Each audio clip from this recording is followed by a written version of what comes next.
Dearly beloved church. Good morning! Ayan. So, here I am again to exhort. Ang theme po natin is commitment. At ang napili ko pong verse is in Colossians chapter 3 verses 23 to 24. So, sa season na ito, tayo ay tinatawag po ng ating Panginoong Jesus not just to be available, but to be willing to offer our full self in commitment to the calling and purpose we have in Christ. Amen? Amen. So mga kapatid, ang tunay na paglilingkod ay nangangailangan ng matibay na commitment. So, in Colossians 3:23 to 24, ang sabi dito, whatever you do, work at it with all your heart, as working for the Lord, not for human masters, since you know that you will receive an inheritance from the Lord as a reward. So it is the Lord Christ you are serving. And here, nagpapaalala po ito sa atin na anumang bagay na ating ginagawa sa ministeryo, gawin natin ng buong puso. Na para sa Panginoon at hindi lamang para sa tao. So ang ating paglilingkod po ay hindi nasusukat sa palakpak o papuri ng tao, kundi sa kaluhuran ng Diyos na siyang tunay nating pinaglilingkuran. So lagi nating isaisip po na ang commitment ay hindi lamang panandaliang sigasig, kundi pangmatagalang katapatan sa Diyos kahit sa gitna ng hamon.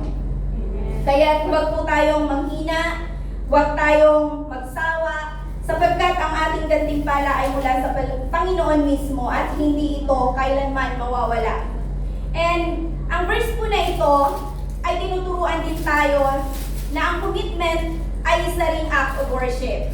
And regardless sa kung ano man yung task na ipinagkaloob sa atin or ibinigay sa atin. And then sabi dito, di ba, yung standard is wholehearted effort. So meaning, we need to give our best in everything, not half-heartedly or only when convenient. So even Paul reminds us that our work, whether big or small, is ultimately service to Christ. Amen. Then remember, lagi sinasabi ni Pastor dito sa pulpit, di ba, na kung maglilingkod ka na rin lang naman sa ating Panginoon Jesus, ibigay na natin yung best natin. And do it with excellence as a gift for Him. So do not just do it because you are because of commitment in ministry, rather do it with all your heart because it is for the Lord. So i-relate ko po pala ang verse na ito sa commitment with purpose in ministry. So para maintindihan nyo kung ano yung sinishare ko. And then, sa mga may ministry, ito ang paalala po sa atin. You are appointed in a ministry not because you are great, but because God called for a purpose and that He knows you are obedient and willing to do His will. Amen. Amen. So lahat naman siguro tayo obedient sa ministry na ipinagkaloob sa atin, di ba? Kasi kung napipilitan lang tayo, it is not si Lord hindi siya napiplease sa gagawin natin. So dapat may tayo buong puso, yung willingness natin to do the task na pinagkaloob sa atin. Hindi lang siya gagawin, kundi dahil ino-offer natin yung service natin to the Lord. Not for the people, para lang ma-receive natin yung applause nila or yung praise nila sa atin. Amen? Amen. And then next, yung motivation dapat natin sa commitment ay God-centered. Not driven by human approval or recognition, but by the desire to honor God. So madalas kasi ang tao, porket nasa ministry na, feeling great na, and naghahanap lagi ng praise and applaud sa mga tao. So kapag tayo ay nakafocus sa tao, yung praise ng tao, we will always be disappointed. We will always be discouraged. Pero kapag yung focus natin ay dahil sa approval ni Lord sa atin, then even the smallest ministry na nakatask sa atin, may kagalakan po tayong gagawin ito. So, I remember last week na kung saan yung nag-aayos ng chair and then maglalagay kami ng sobre. So, yung isang kapatid namin, first time siya na lumalaw sa Saturday and first time niya na mag-ayos ng upuan. So, pagka nag-aayos ng upuan, ina-align natin siya, di ba? Then, yung sa mga sobre, nilalagay namin siya, dyan, ganyan siya sa naka-align siya. So, yung isang kapatid na ito, is inilagay niya siya, like, hindi siya, like, kung vertical siya, inilagay niya is like, horizontal, ganun siya. So, hindi siya maayos tingnan, di ba? So, ngayon, sinabihan namin siya na ganito siya. And then sabi niya, ay, may pattern pala siya.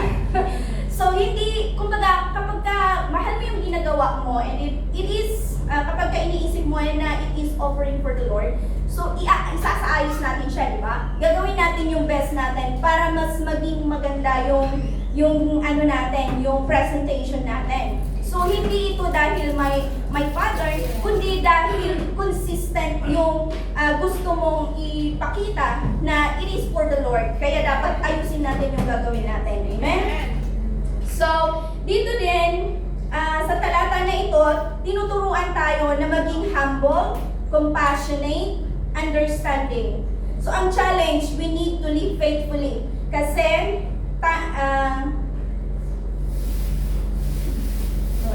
Kasi yung commitment is not about pleasing people but serving Christ.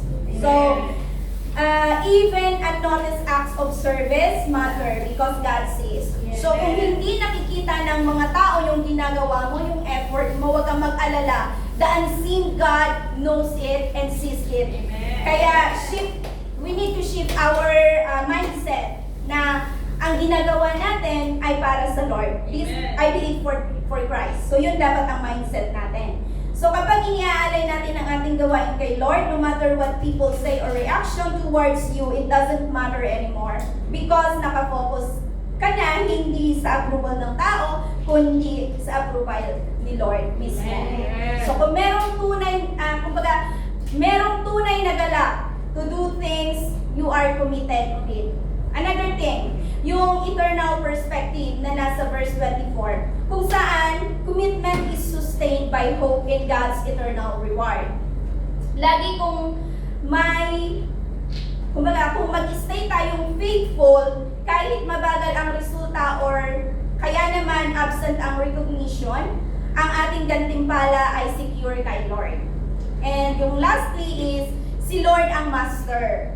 Makikita sa ating commitment na yung pagiging loyal kay Jesus. Hindi sa task or sa titles na meron tayo, kundi because, loyal tayo kay Jesus. So let us always dedicate with sincerity every responsibility. Yung work, yung family natin, yung ministry, yung relationship, dapat i-offer natin ito as an act of worship to the Lord. Amen?